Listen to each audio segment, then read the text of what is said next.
বন্ধুরা, ঝড় বৃষ্টির দিনে কাঁচা লঙ্কা আর একটু মোটা মুড়ি, দেখো এগুলো কি সুন্দর মোটা মুড়ি। আর একটা মুড়ি খাই আমরা ললাট ধানের মুড়ি, দারুণ লাগে। আগে জানতাম না এরকম, দোকানদার বলে দিয়েছে ললাট ধানের মুড়ি সরু সরু হয়, লম্বা লম্বা, হেভি মিষ্টি মুড়ি। এটা দেখো মোটা মুড়ি, এটা সব কিছু দিয়েই ভালো লাগলো, মশলা মুড়ি, বাদাম মুড়ি, ঝুড়ি ভাজা মুড়ি।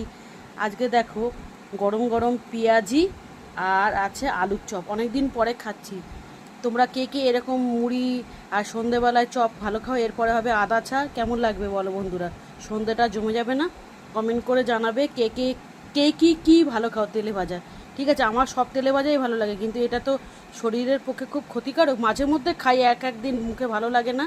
ঠিক আছে, ভিডিওটা রাখলাম, কেমন হয়েছে জানাবে। আর কাঁচা লঙ্কা কিন্তু আমরা খুব খাই, দেখো কতগুলো কাঁচা লঙ্কা নিয়ে চলে এসেছি। আর এটা হচ্ছে তোমার বেলডাঙার লঙ্কা, কি ঝাল গো!